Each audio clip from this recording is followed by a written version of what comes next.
പത്രസമ്മേളനം വിളിച്ചു ചേർന്നിട്ടുണ്ട്.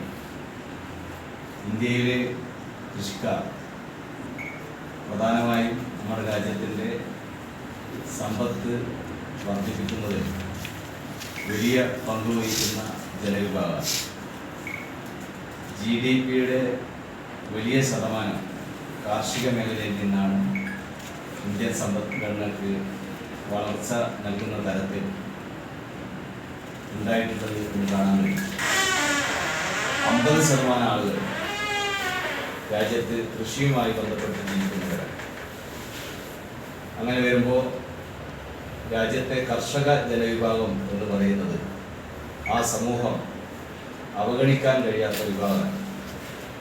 എന്നാൽ കേന്ദ്ര ഗവൺമെൻറ്, പ്രത്യേകിച്ച് BJP-യുടെ നേതൃത്വത്തിലുള്ള ഗവൺമെൻറ് ഈ കാർഷിക മേഖലയിലും വലിയ തോതിൽ കോർപ്പറേറ്റ് വൽക്കരണത്തിന് വേണ്ടി പരിശ്രമിച്ചുകൊണ്ടിരിക്കുകയാണ്. അതിൻ്റെ ഭാഗമായിട്ടായിരുന്നു കർഷകർക്കെതിരെ 3 കരിനിയമങ്ങൾ രാജ്യത്ത് പാസാക്കിയെടുക്കുന്നതിന് വേണ്ടി BJP നരേന്ദ്രമോദി സർക്കാർ തയ്യാറായത്. കക്ഷികളുടെ പിന്തുണയോടെയാണ് ആ തൊഴിലുറപ്പ് നിയമം നമ്മുടെ രാജ്യത്തിനകത്ത് പാസാക്കുന്ന സാഹചര്യം BJP സർക്കാർ കൊണ്ടുവരികയാണ്. അത് 2026 വിത്ത് ബില്ല്, വൈദ്യുതി ഭേദഗതി ബില്ല്, ഭൂമി ഏറ്റെടുക്കൽ നിയമം, തൊഴിലുറപ്പ് പദ്ധതി തന്നെ അട്ടിമറിക്കുന്ന സാഹചര്യം ഉണ്ടായി.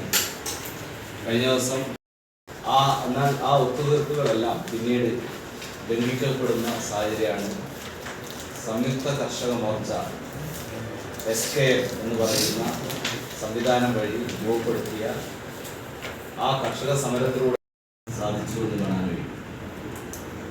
ഇന്ത്യ സ്വതന്ത്രയായതിനു ശേഷം ഒരു ഭരണകൂടം ഒരു സമരത്തിന് മുന്നിൽ മുട്ടുമടക്കിയ ഒരു ചരിത്രം ഈ കർഷക സമരത്തിന്റെ ഭാഗമായി